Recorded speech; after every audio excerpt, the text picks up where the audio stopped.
Hello, welcome to Staring Down the Storm, Autism Advocacy in America. I'm your host, Tabitha Ziegler.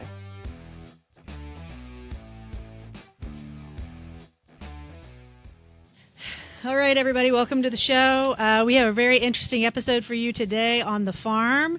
And I'm going to introduce my friend. Let him introduce himself, actually. Go ahead.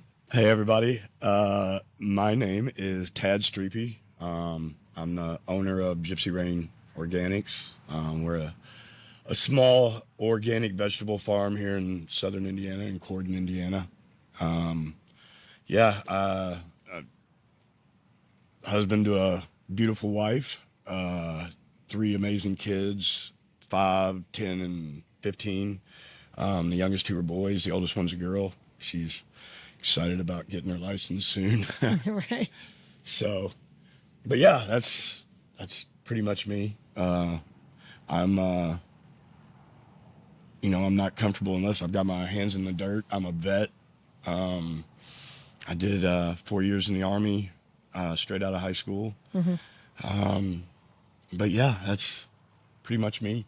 All right. So let's talk a little bit about why we decided to have a conversation about organic farming, crops, Indiana, people from the State House giving you some problems. Yeah. So I guess it started early in the year. But like I said, what we primarily are is a organic vegetable farm. Mm-hmm. And we started about 5 years ago, is when we actually LLC'd, Mm-hmm. and became a business. And it was during, in 2020, whenever COVID was going on, and, I wasn't getting any hours at work, and, we'd had the farm for about 5 years, and I'd always dreamed of doing, something with the farm, something like this. And so I decided to make the jump that year.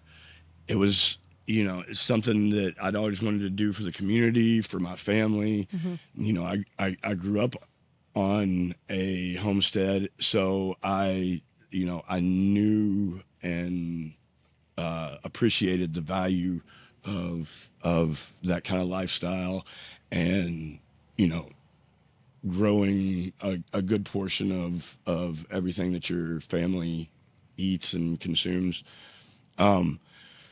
But so when we started, it was all about getting nutritional food to people that wanted it, needed it.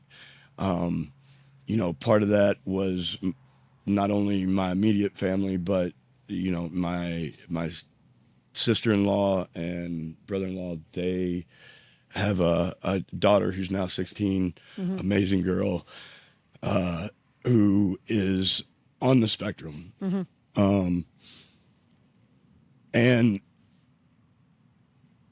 it's always been something for them, because I believe that the whole mystery with autism comes from a whole lot of different avenues. Mm-hmm. Not just whether you believe it comes from vaccines or Mm-hmm. all the chemicals and chemtrails, Mm-hmm. the groundwater being contaminated, the forever chemicals, the microplastics, everything. So eating healthy food just seems like a no-brainer, and it's something that everybody should have easy access to. And here in this area, nobody really had access to it. There weren't any farms doing what we're doing. Mm-hmm. And being able to provide that for my community and my family was a huge part of this. Mm-hmm. So we've always, everything that I do for the community, my family eats, and so there's never been any problems or anything like that. Mm-hmm. But then this year, we got a new health inspector, and she interpreted things differently than most, in my opinion, and told us that we couldn't sell our spring mix. It's a leafy green mixed lettuce, which is one of those things that I really wanted to focus on, because you see all the time in stores all the problems with everything from E. coli to botulism, whatever. Well, spring mix is one of those things that's notorious for having those problems. And it's because of the process, on these big commercial farms. It gets handled so many times, shipped across the country, handled many more times, and it just, it's just kind of the perfect environment for that kind of thing to happen. Well, so that was one of the things that I really wanted to focus on and do it correctly. And so we put a lot of money into developing that one product. The way that we grow it takes a certain type of seeder. The way that we harvest it takes a certain type of harvester. And it's just a completely different way of growing, unless you're on a much larger scale and have great big equipment and things like that. There's not many people that do what we're doing or how we do it.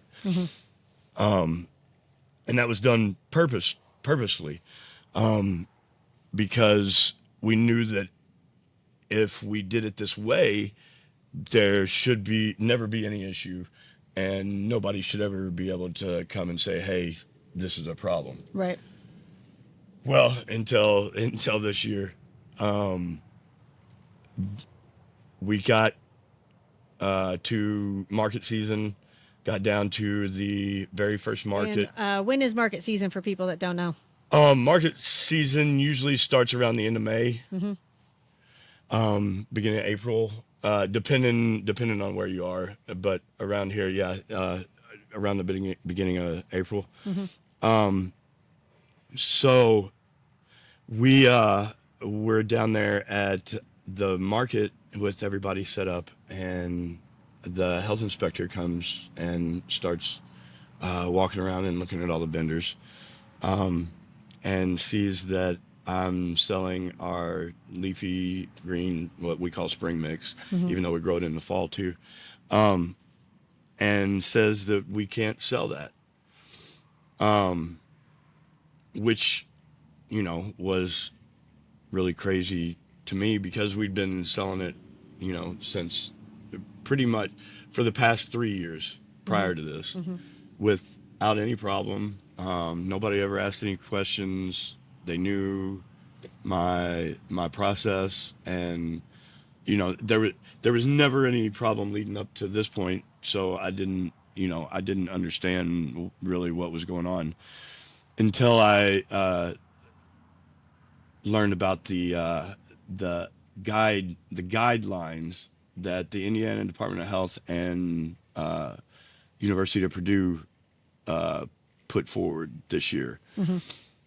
They came out with it just a couple weeks before, 2 or 3 weeks before the market season started. And, even in the guidelines themselves, they say they are just that. They're guidelines. They're not to be treated as law or anything like that. So, again, I didn't think it was a big deal, because it wasn't like I was breaking any laws. It wasn't like I was doing anything short of what, these big commercial farms do. And I was doing even more to ensure that, the kind of stuff that you see happen in grocery stores doesn't happen. So, that was what they cited, was the guidelines saying that leafy green mixes shouldn't be allowed by small farms and home-based vendors. I believe the way it was, it's the problem with these guidelines is they're very gray. There's a lot of gray area. They're not cut and dry. Some health departments are treating them as laws. Some local health departments are treating them just as that, as guidelines. As we talked about earlier, Indiana is a home-based state, so a lot of power lies in the health inspectors of each county. To, as long as they're not going against law or anything like that, as long as they feel everything is safe, why create a problem where there's not a problem, kind of deal. So, we, at the same time, my friend Angela, who she runs a micro bakery and also does ferments. She sets up right next to me, and can you explain for people what ferments means? Ferments are pretty much just like sauerkraut. Sauerkraut is a ferment. It's a vegetable that's put into a crock or some kind of container, and now the word's escaping me because I don't do ferments. A certain bacteria is introduced to ferment or preserve the vegetable. It's gassed off, and so the thing about ferments is those bacteria are super healthy for gut health. And, on top of already being, good vegetables, because Angela buys a lot of her vegetables that she ferments from us. So they're organic vegetables to begin with. Right. And then the fermentation process on top of it, just makes it that much more beneficial to people. So also in the guidelines, there was a whole thing about ferments and how, unless you can get to these certain parameters and everything else, it shouldn't be allowed, or it's not allowed in general. I'd have to go back and look at it. But the way it was worded, it was either impossible or out of the realm of possibility financially for any small farm or HBV to be able to do ferments anymore, according to these guidelines. Right. So Angela and I decided then and there that we were going to become, quote unquote, activist and kind of take up start looking into this whole, in my mind, complete overreach of food freedoms that, it seems crazy. It seems silly to me that even local governments can look at small farmers and HBVs and be like, this is the problem, and not what we're getting out of fast food and grocery stores and, things like that. But a place like McDonald's or whatever fast food restaurant, they can get a B, a C, or a D, and still they're just operating just fine. They come down to a farmer's market and see me selling perfectly fine lettuce mix and Angela selling ferments that are over the top healthy for people, and that's not allowed. And it's just so backwards to me, especially when it comes to healthy food. It just seems like such a basic thing that should be left alone. Why create a problem where there's not a problem? So how long has your family farmed, just in general? So my grandma was really the first generation in this area to farm on my mom's side. They owned what used to be Big Indian Farms, right down the road from here, which is it was a pretty big farm. They did row crops, corn and that kind of thing, but mostly she had racehorses, and they were a horse farm, and they had cattle and things like that. But yeah, that was her passion, were the racehorses. Well, coming from a state, because we had this conversation earlier, because, like I told you, I also come from multi-generational farmers. And, being that we're from a state that's about 63% farmland. Right. And, a lot of people have been here for a long time, and a lot of people have small family farms. And, there's always been a big push, especially recently, for like the whole farm to table scene. And now, Right. You have the autistic community, for example, that, they're doing a lot more research about, what's healthy, what's not, what might be more beneficial, what might be triggering, gut health, things like that. So, can you walk us through a little bit more for people that want to hear about your process and the machinery that you're using to just really paint that picture for how that is different from, say, a commercial farm, and why your lettuce would be better, besides just the fact that it's local? Right. So, I again, part of the confusion with these guidelines, I think what they assume is that most small farms and HPVs won't have and don't have the capabilities that we do. And what most of them would be doing is planting head lettuce, picking different types of head lettuce, taking it somewhere, chopping it up, and putting it all together in a bag, and that be their lettuce mix. That's not what we do.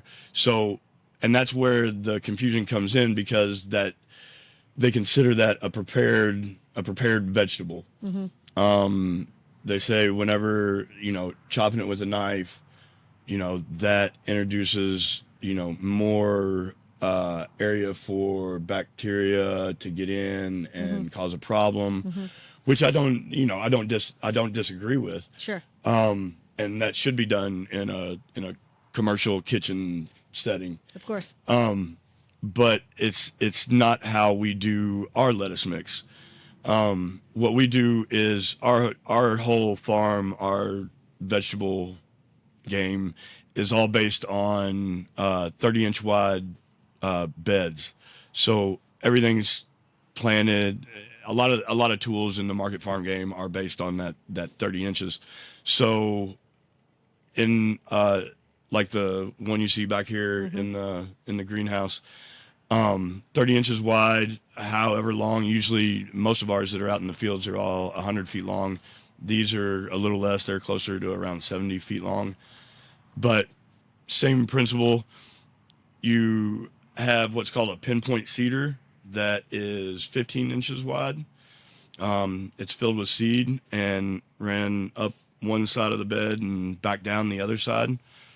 You wait for all that to sprout. So it's almost like a bed of clover, or something. It's not so much individual heads of lettuce as it is just a big blanket of lettuce. It's a leaf type lettuce. It's the type of lettuce that whenever you cut it without damaging the core, it just leaves back out. It repairs itself and leaves back out. So once it gets to a certain height, we have a battery powered, it's actually powered by a battery powered drill. It kind of looks like a miniature combine.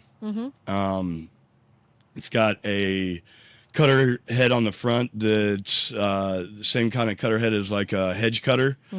And then it's got a wheel on it like a wheat combine that would be dragging it back into the cutter heads. And then a conveyor belt that comes up and it drops all the cut leaves of lettuce into a basket.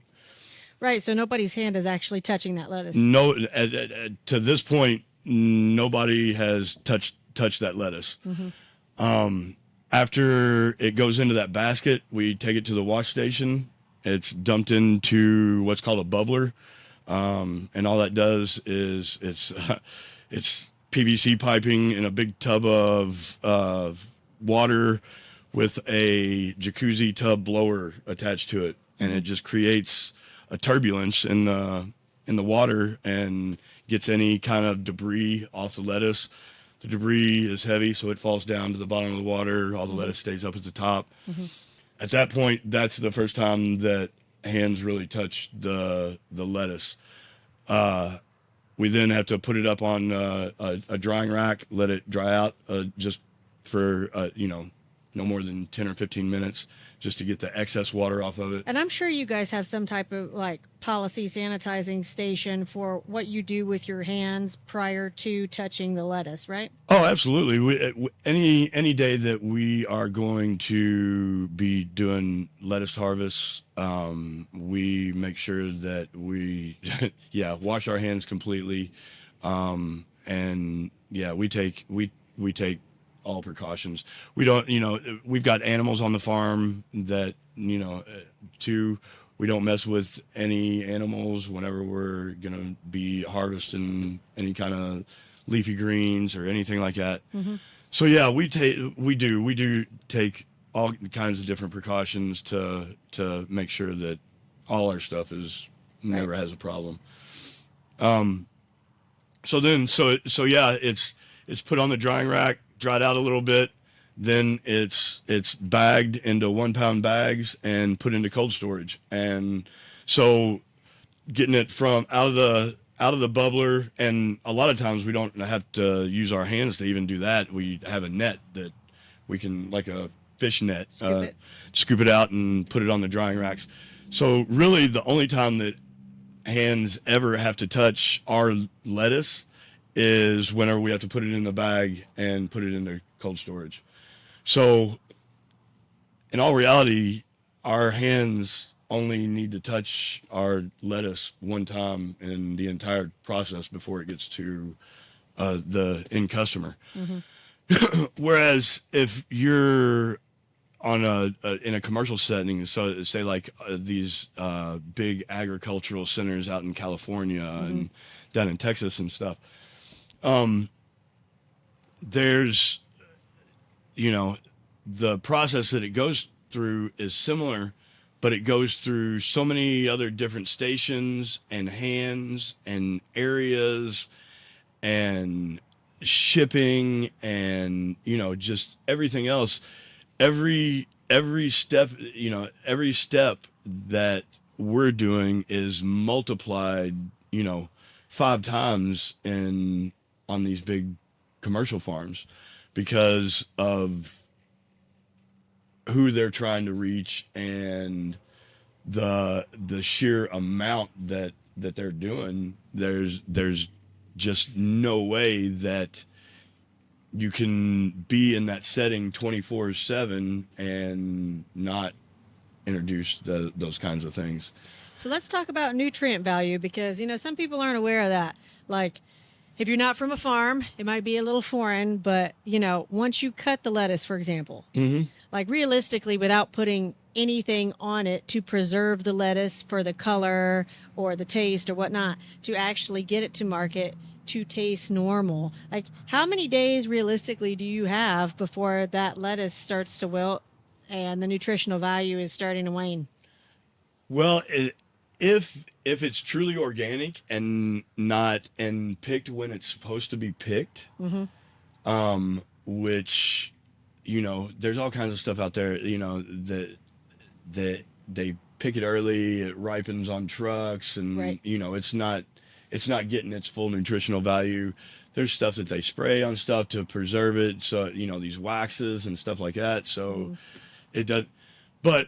So ahead of our lettuce, the way we pick our lettuce, we pick it with the roots still on it, wash the roots off, wrap it in a paper towel, and I've had customers say that they stuck their lettuce in the back of their crisper drawer and forgot about it, and almost a month later came back to it, and it was still just fine in the crisper drawer. Okay. Now, stuff you get out of the stores, you put it in your refrigerator, and within days, usually, your lettuce is starting to look kind of suspect. And why is that? Because, see, a lot of people, they really don't know how this process works. And, for us, we maybe understand a little bit more, but this is why I'm walking people through it whenever we're talking about nutritional value and all that. Yeah. So, everything that we pick is picked at when it's at the height of its nutritional value, when it's exactly ripe.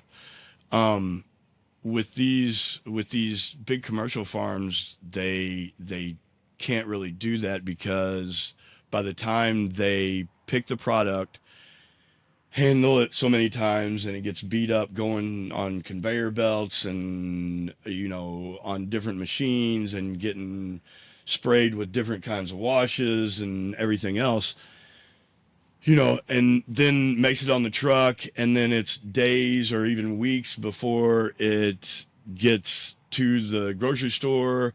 And then at that point, how long does it set in their coolers before it makes it out to the shelves where people can buy it? All this stuff. And, that whole time it's getting jostled around in boxes and beat up and bruised up and, all these things. And all of that diminishes the time that it, every hour it's losing nutritional value. Mm-hmm. Every hour that it's not preserved some way, like pickling or fermenting or something like that, you're losing nutritional value. So yeah, the sooner you can get it from the date of harvest, and the closer to that optimal growth stage, mm-hmm. where you are going to have all those nutrients in it, the better off you're going to be.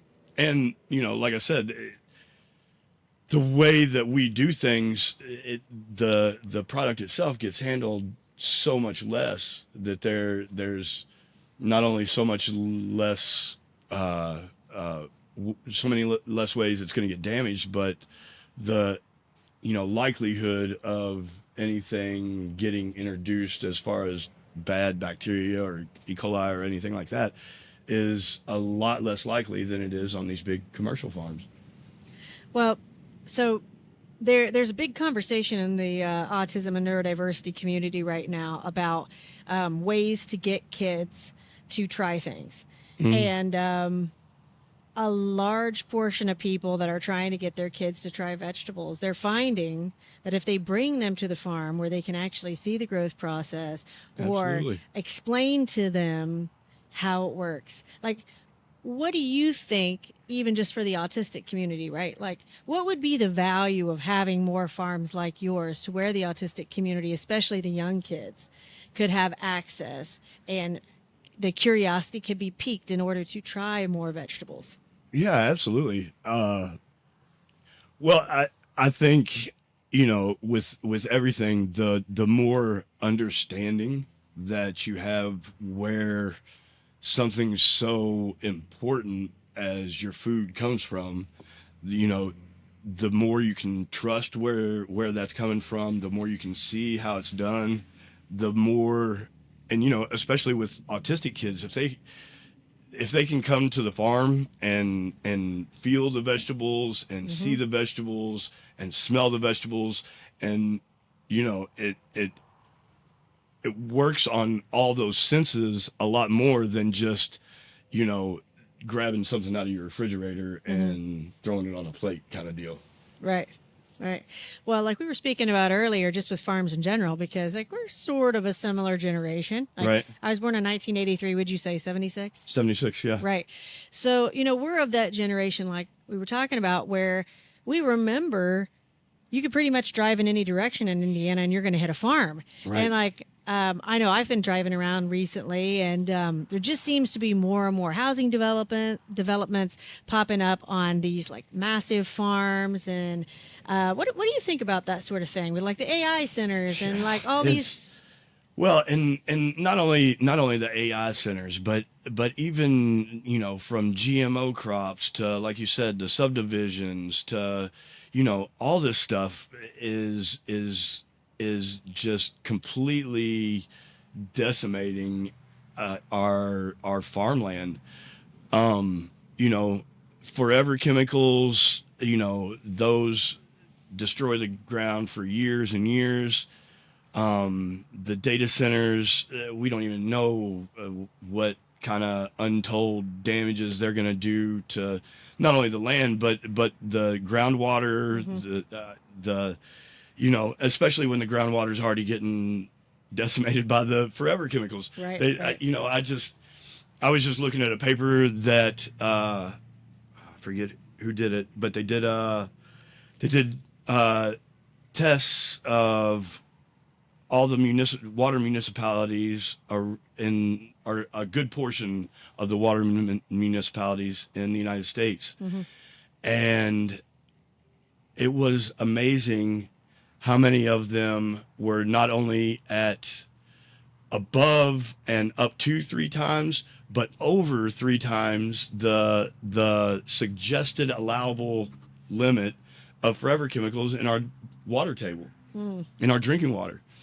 So it's not enough that this stuff is getting sprayed, you know, all over our land and everything else, but now it's, you know, it's gotten so bad that it's in our drinking water, and it's not like it's being filtered out at the water treatment centers or anything like that. So if you don't have a really robust water filtration system, you're drinking that stuff.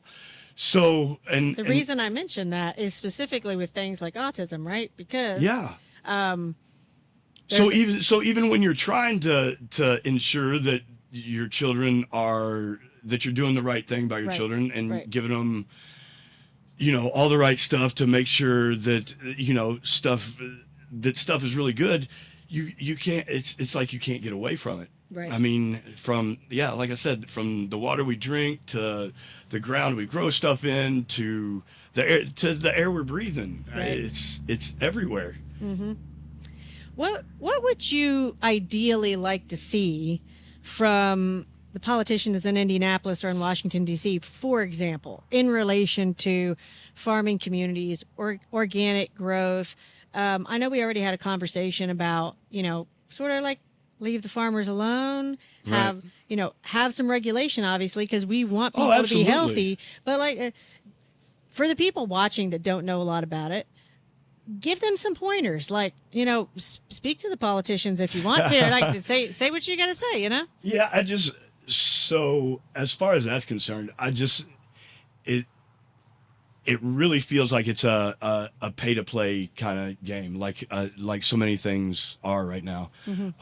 Even it's getting tricky for me. You know, my farm name is Gypsy Rain Organics. Yeah.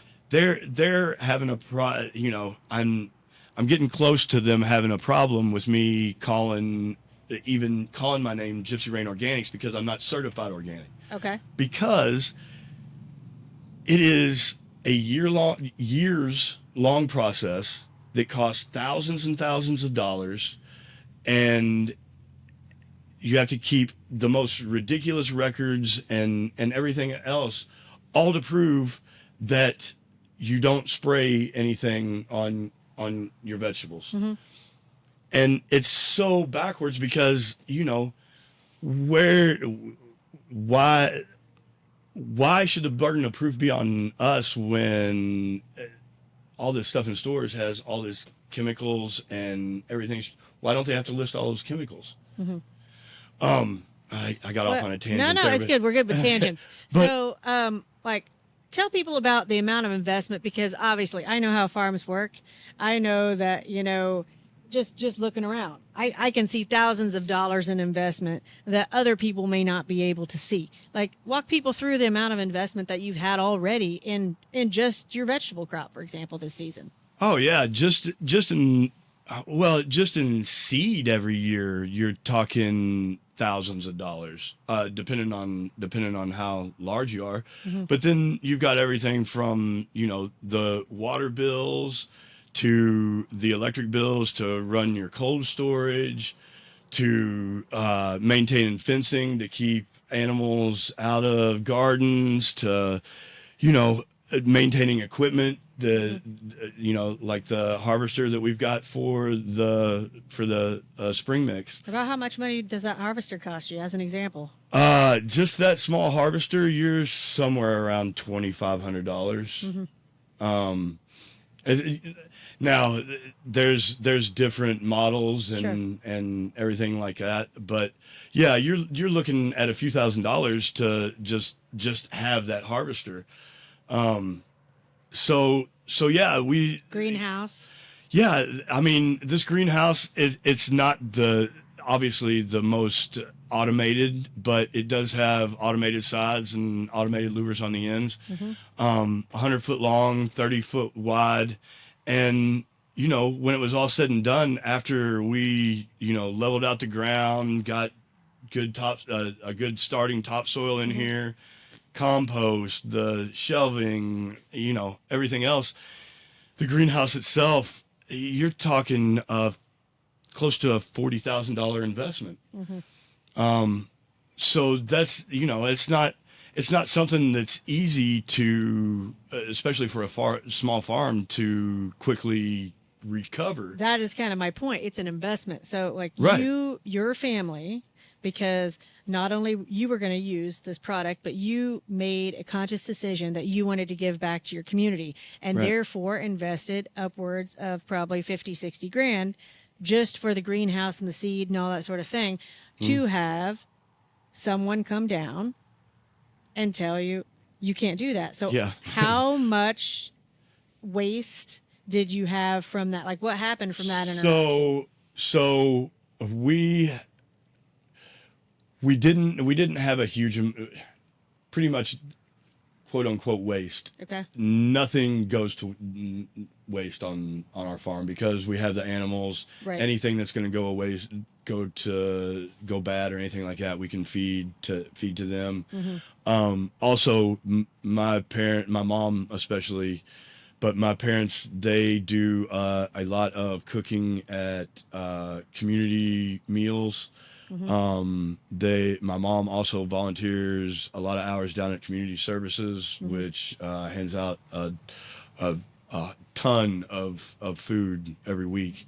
And what's that called? Give them a little shout out too. Why not? Yeah, community services down here in Harrison County, they especially when everything was going on with the food stamps and everything like that. Yep. And not just that, but the people stepping up in the community and, taking stuff down there to be able to be given out to people who weren't getting those benefits or that were in need.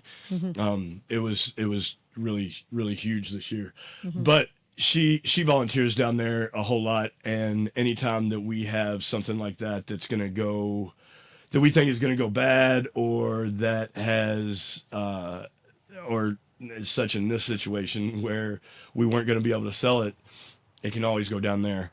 But as far as the financial part of it, like I said, we put a lot of focus into that lettuce game because it was such a problem on the commercial side of it, and being able to do it this way, it helps generate a lot more trust with our customers and the community at large that this can be a safe product.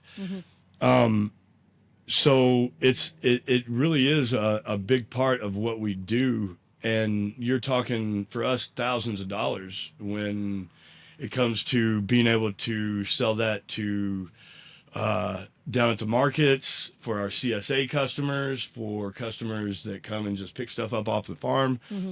Yeah, it's easily thousands of dollars in the spring and thousands of dollars in the fall when we can't. When you also mentioned that you used to provide vegetables to the school system, can you walk us through that and how that stopped? Yeah, so before the administration change, we were kind of cooking along, and the local school system, the Corden school, South Harrison school system, they were buying quite a bit of produce from us, mostly our tomatoes. They were really big on our cherry tomatoes. The kids loved them because we grew about, I would say, 7 different varieties and all different colors, and so anything that gets kids interested in eating vegetables is a plus. But not only that, we they bought a fair amount of like bell peppers from us, and other things also. Whenever they would do, they bought from us whenever they did certain events. So yeah, whenever, and they were getting a lot of funding from the previous administration to be able to do that.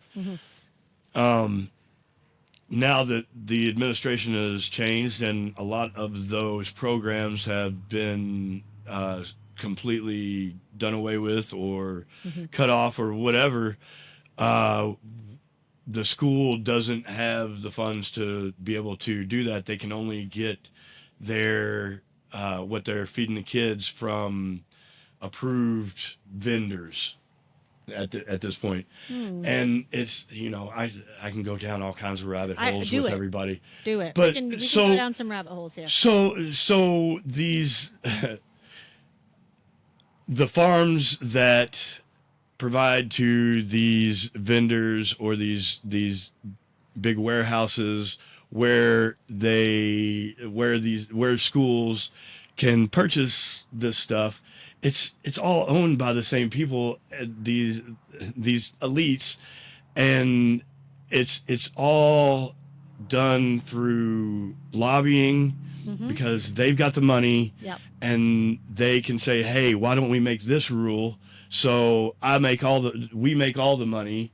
I'll give you this much money for your campaign. You stay in power. I stay making a crap ton of money, and everybody else gets screwed. Right. And we can do whatever we want to this food that we're stocking these warehouses with. It doesn't matter because they don't have a choice. It's either this or there's not enough for the kids. So what do you do?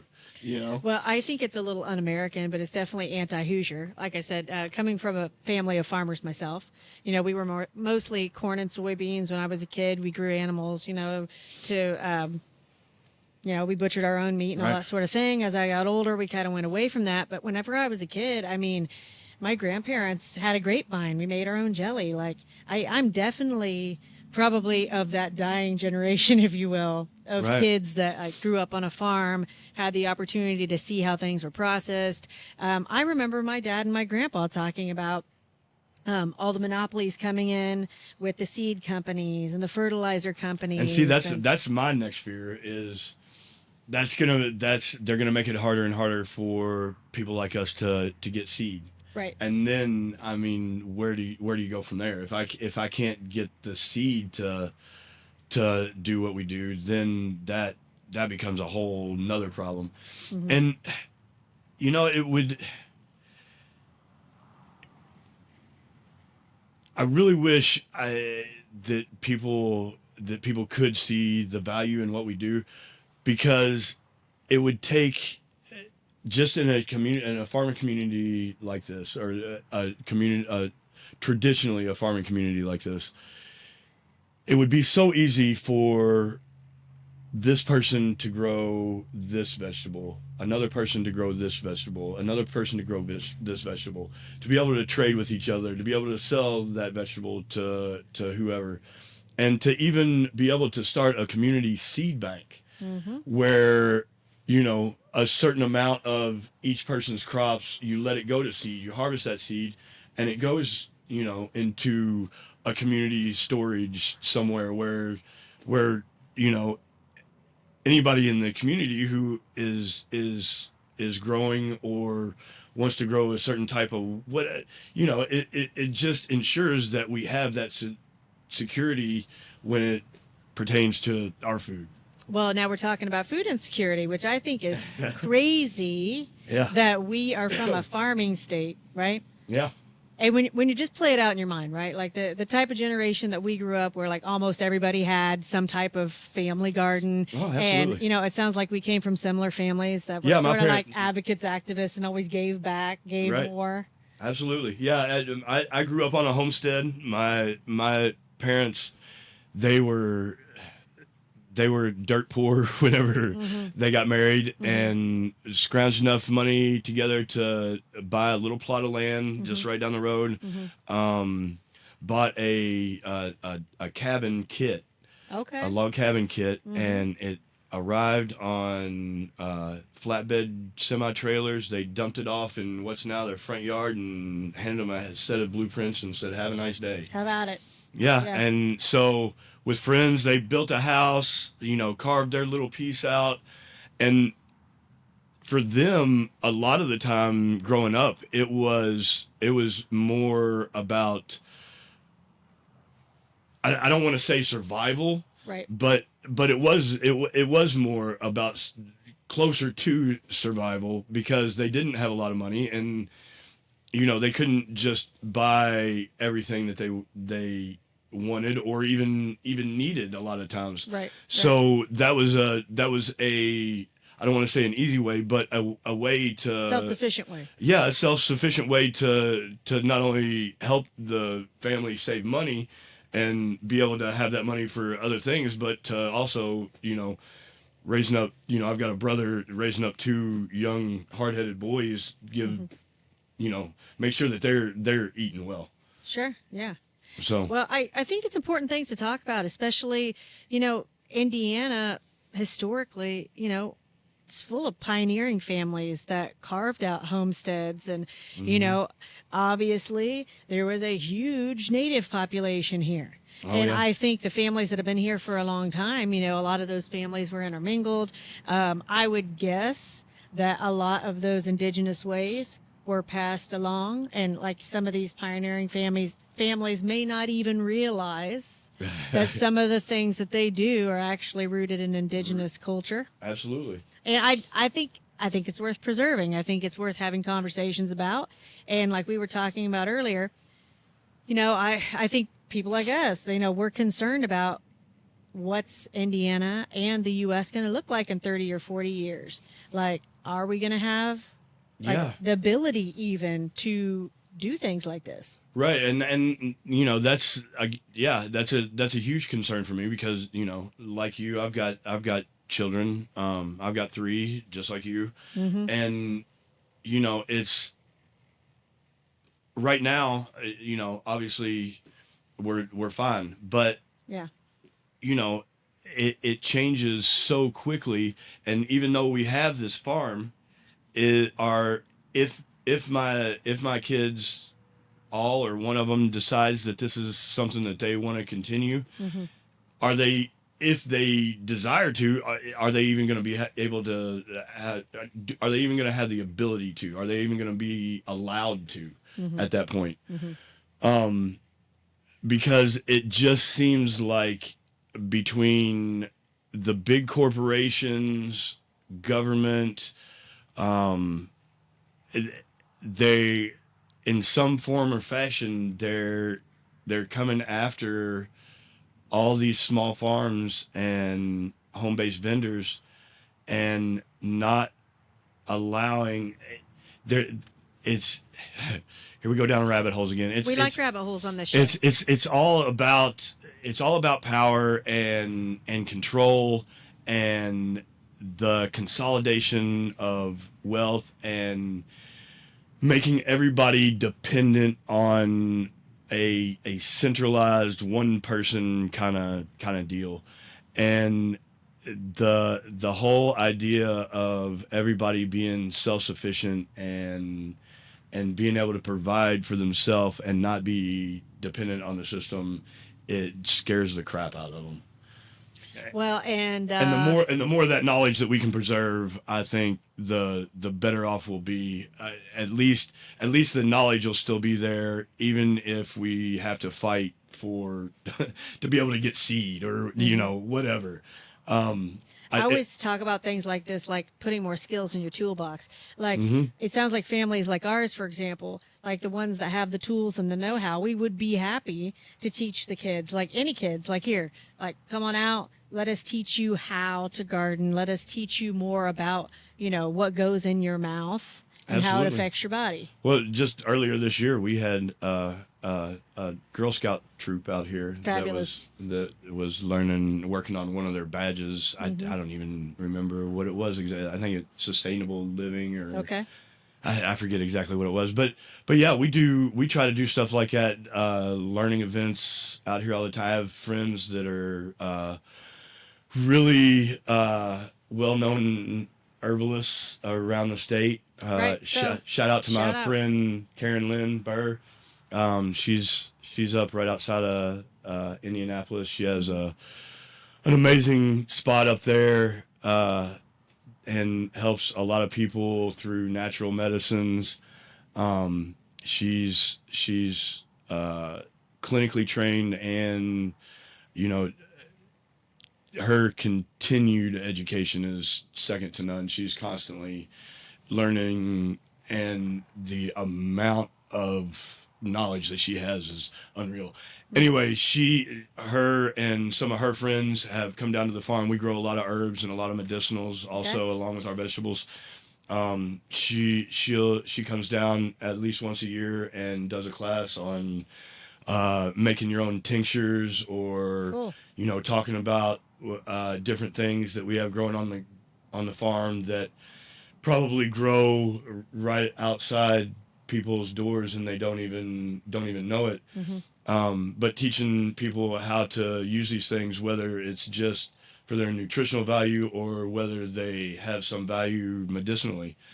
So yeah, we do stuff like that on the farm. Just trying to get as many people as we can, you know, involved and learning about this stuff and how valuable it can be, because you know, I hear stories from people all the time about, and you know, me and Karen preach about this all the time, that food is medicine. Right.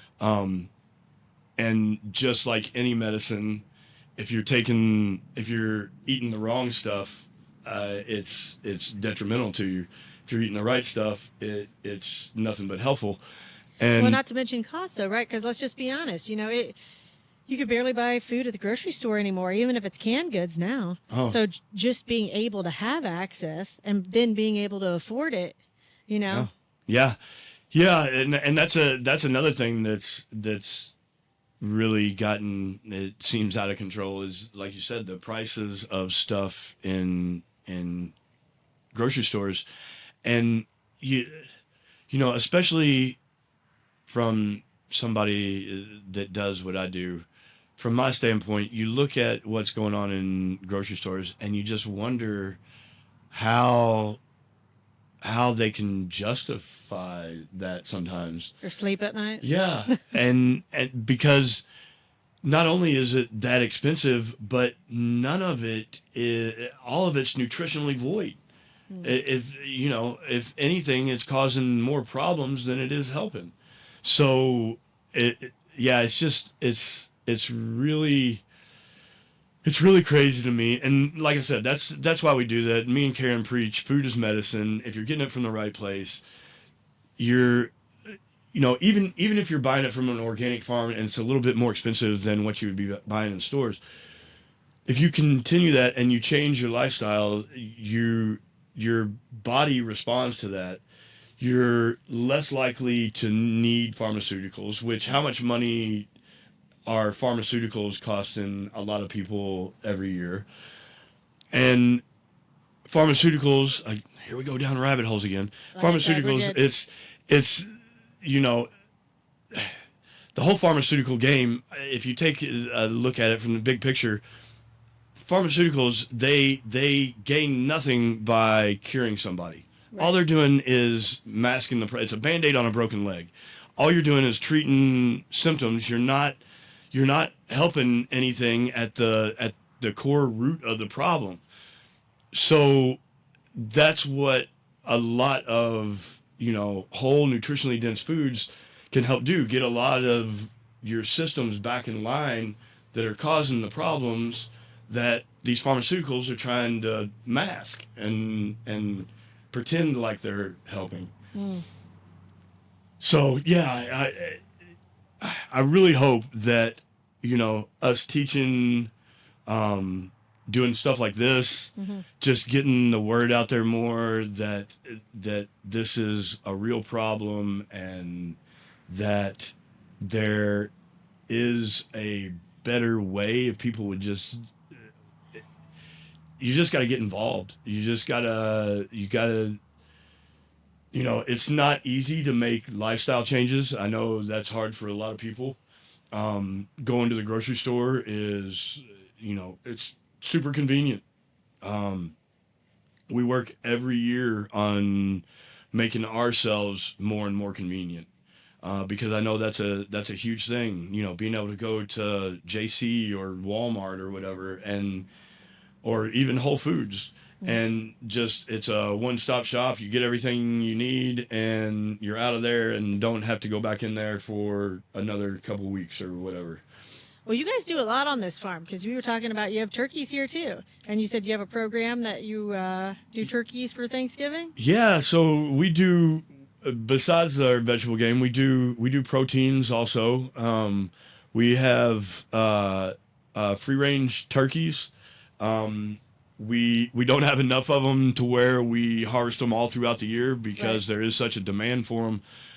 We usually harvest them right before Thanksgiving so that everybody, instead of buying these, steroid, shot up full of antibiotics and steroid birds out of grocery stores. I'm not saying all of them. I'm just saying, sure. as a general rule, they're not the most holistically raised, well taken care of birds that you could be feeding yourself. But we have the turkey program where we do turkeys right before Thanksgiving. They're all heritage breeds. We do pasture-raised pork and beef. We do a lot more pork than we do beef. We're kind of a small farm, so we don't have a huge amount of room to dedicate to the beef side of things. But then we also do quail eggs, duck eggs, chicken eggs. We don't do meat chickens. I'm leaving that game to somebody else at this point. But yeah, we do all kinds of stuff. Other stuff also, from doing different herbs, dried herbs. We do maple sugar and maple syrup, honey. We've got beehives that we do local honey. I've also got a buddy he's got a bunch of beehives on his property. He puts some on our property every year, but he has a bunch on his property, so we're kind of in cahoots with him and offer his honey also. So we're diving a lot more into the medicinal side of things, and getting a lot more comfortable with offering some of that stuff. It's kind of it's a different game than the vegetable game that I'm comfortable with, because it's a whole different setup and drying, and it's just different. So it's something that I'm kind of dipping my toes into and slowly getting comfortable with and educating myself on, because it's not something that I am really educated on. I have friends that are highly educated on it and are pushing me, in a lot of directions. But it's good for me because I love pushing the boundaries of what we're able to do on the farm every year, from doing medicinals and things like that to season extension to, hopefully at some point I'm able to offer year-round vegetables to a good portion of the community. I mean, here we are in December and I've still got, everything from kale and collards and beets and spinach and everything else in here. And a lot of it is just us learning this is the first year that we've had a greenhouse. And so it's a learning curve there, as what we can do, when we can do it, how we do it, and things like that. And but yeah, it's I hope to have 3 more of these, at least 2 more of these greenhouses in the future, and our market building out there. That's the next big move, is actually creating a market building out here where people can come and there actually be a physical place. Because right now people come and we've got our little cold storage where people can come and get stuff out of, or we'll pick it fresh right there in front of you if you want. But we need a market building where people can come and kind of hang out and see what we have available right there in front of them, and just get that much more comfortable. Eventually we want to have me and my friend Angela. We're talking about getting a commercial kitchen here. All right. And that way teaching some cooking classes. Yeah, not just that, but being able to do everything that we do free from anybody causing a stink. And it feels a little bit like bending over backwards to do what we should be able to do anyway. But there's a lot of things that go with that, because, we want to start like a salad shop. Okay.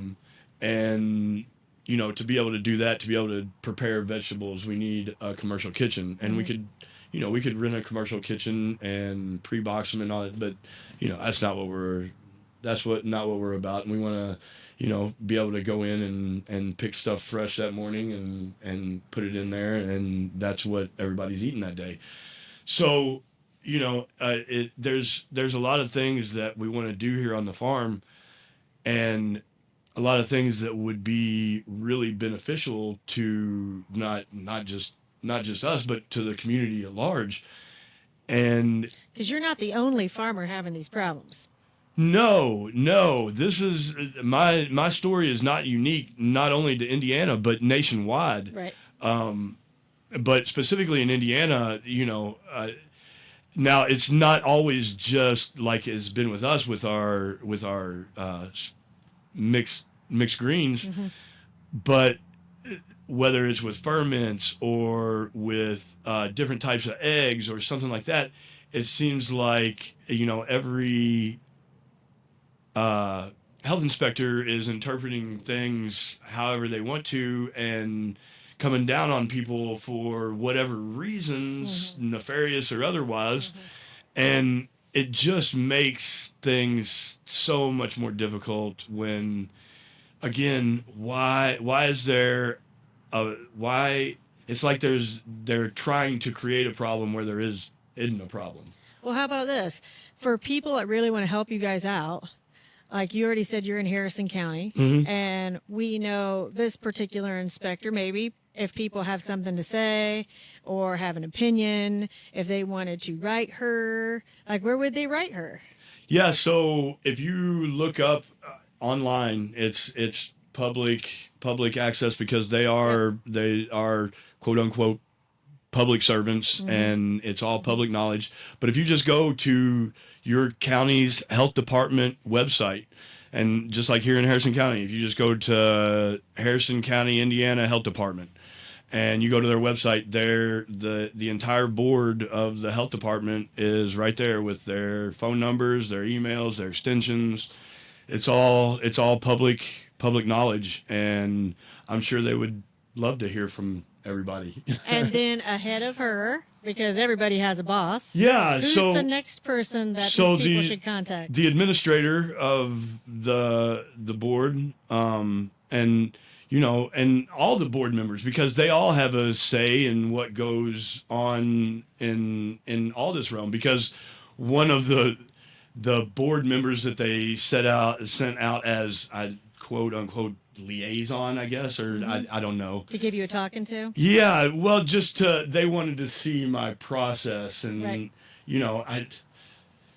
Yeah, where you're like, come down, please see, because we're not doing anything. Yeah, we're not doing anything nefarious, but at the same time, anytime that I let somebody like that on my farm in an official capacity, I feel like they're might not just be coming for that reason. Sure. And they might be have other intentions and looking around for other things that they could poke holes in and get us on, which, okay, yeah, go ahead, whatever. We'll get it taken care of. Just, don't shut us down like you did this time. Just be fair. Yeah, just be fair. Be fair and be honest. Right. So yeah, he was, I forget, head of waste and something. Okay. I can't, I don't quote me on any of this, but wasn't even the health inspector or the administrator, was a completely different section of the health department. Did he happen to have any farming experience? As a matter of fact, he did. Well, that was good at he least. was at one time, he was in the health inspector realm, and I do believe comes from a farming family. Well, at least you got that. Yeah, right. That was better than like nothing. Right, it was. And all right, I'll being totally honest here. Yep. For the most part, with the exception of the actual health inspector, everybody that I've dealt with at the health department has been pretty much very pleasant to talk to and deal with, but at the same time, not very, I don't know, not saying that they're for the small farms, but in actions, not so much. So, whenever this first happened in the spring, it ignited a lot of fires and everything else. And we got involved with different groups like Institute for Justice and things like that. They came and saw our process and everything. I talked to people at Purdue that even wrote the guidelines. They said everything that I'm doing is 100% correct and we should be able to do it. I talked to different health inspectors in different counties, and they agreed with me. Our local health department said that they talked to all these same people and that they were getting different stories. Sure. How much what's true and what's not true, I don't know. It's all he said, she said. Yeah. They said, but we're getting conflicting stories. So since we can't prove you, since we're not saying you're right, but we can't prove you wrong, was how they put it to me. We're going to allow you to go ahead and grow your lettuce mix. Now, this was after I had already destroyed all the beds in the spring, and we weren't growing it anymore. Now you can grow it. When we're about, I should have had the fall planting in the ground at least a week before they gave me the okay to do it. Right, and they're aware of Well, these farmers. I take that back. They gave us the okay to do it pretty quickly. After we'd already destroyed everything and all that. Yeah. They said they were going to allow us to, but at the same time, we were involved with Institute for Justice because they're working on a lot of these food freedom issues. We've got a coalition together. We're going to start lobbying and all this stuff. Yeah. But they wrote a letter because they left it wide open that, no matter what, they could come back and say, no, we've decided now that you can't do it again after I've already planted everything and put the money and time and effort into growing everything again.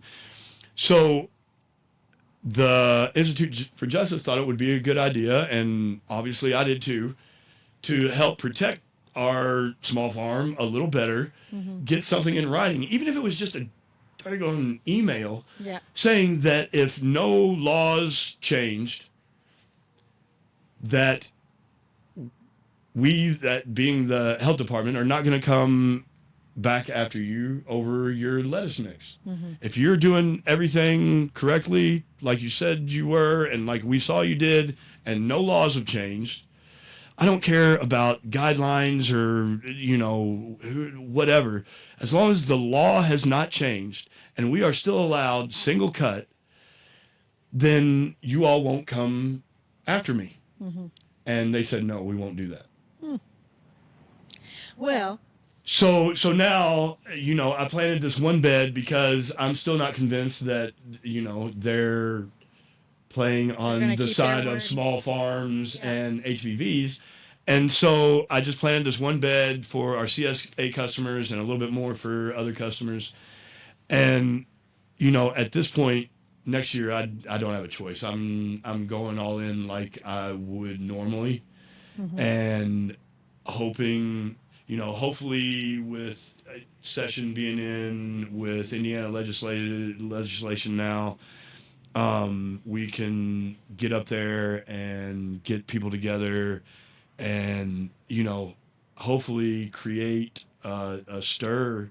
I think we're starting to now, but actually have a voice in how these laws are written and put forward, and it not just be by these bureaucrats sitting behind a desk and thinking that they know what's best for everybody. I mean, even the agricultural arm of Purdue, which is a huge force in the state, had a huge part to do with these guidelines. Knowing, well, you would hope that they would know what that would do to people, putting it out like that right before the market season and everything, the confusion that it would cause and everything else. It just, the whole thing was so poorly thought out and so poorly executed. And, I don't feel like all the right people had a say in how these rules and regulations and laws are written. And I think, a lot of it needs to change. well, since I'm a doer. If you I like can't tell. doers. If you can't tell. Yeah, so you're in good company with the advocacy and the activism and the doer sort of mentality. So I guess we're just going to have to find some candidates that can speak for farmers then. Right. And we need to find a Yeah, way. and it touches just this. It touches so many more areas, sensitive areas, from food freedoms to food insecurity, Right. to like you were talking about with autism, and just what we're feeding kids in schools, and there's so many other things that it touches that it seems like, to me, one of the most important issues out there, because I feel like we're just being poisoned on a massive scale from so many angles, and it shouldn't be from the food that we should be able to trust to feed ourselves and our family. Right. Well, like I said, I think there's a lot of people out there that feel the same way that you do. And we all have to take in water, being that our bodies are made up of 70% water? Is that what it is? Yeah. Yeah. And so, then and even some of our mostly vegetables, water. yeah, like lettuce. A lot of lettuces are up to 80% Yeah. made of water. So if our water table is contaminated, even though the water that I spray on the vegetables to water the vegetables, I have to filter, and I try to buy the best filters that I can, but who Sure. knows if it's getting everything out of it. Sure.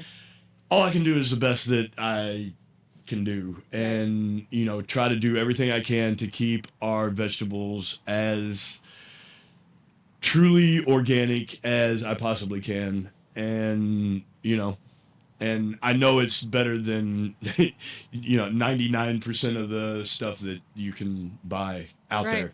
So we've got a veteran-owned company here, Yeah. which is called, again, for everybody. Gypsy Rain Organics. Okay. Or GROW for short. And where can they find you? Well, we're in southern Indiana, Corden, Indiana.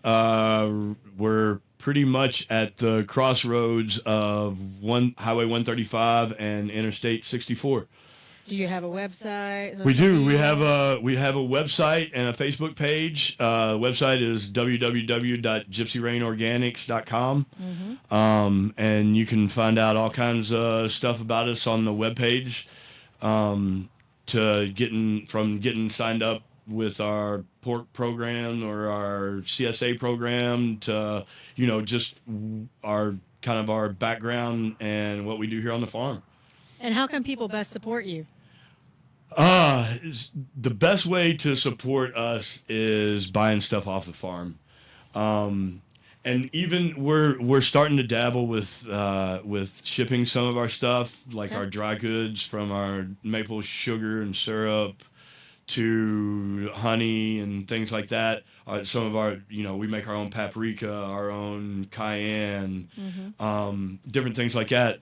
That we would be able to ship over long distances that wouldn't have the ill effects that fresh vegetables would. All right. And then, just not only that, but the best way to, if you don't live in our area and can't support us that way, get involved with some of these food issues, some of these small farm and home-based vendor issues that aren't going to just affect, the small farms and the HBVs, but, it's going to affect people's ability to choose where they get the food that they feed their family from.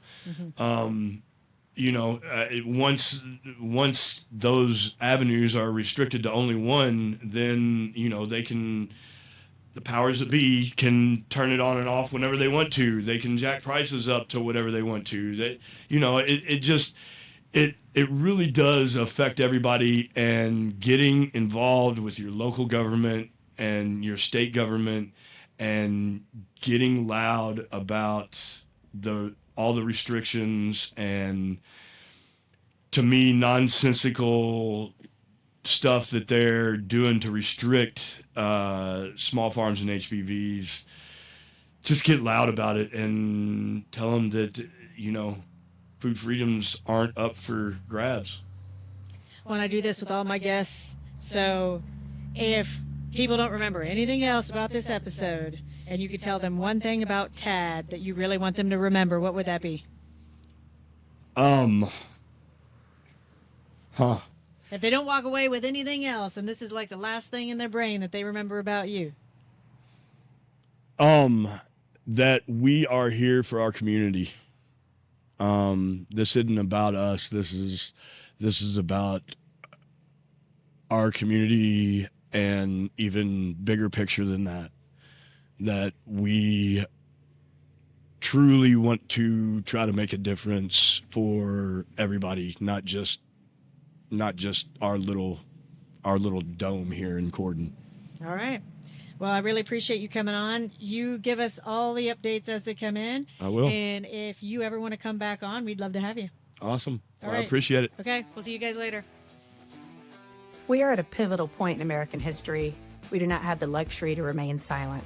Programs are disappearing every day. We hope that this podcast raises awareness and sparks a sense of advocacy in you. We all can make a difference. The important thing is to start. See you next time.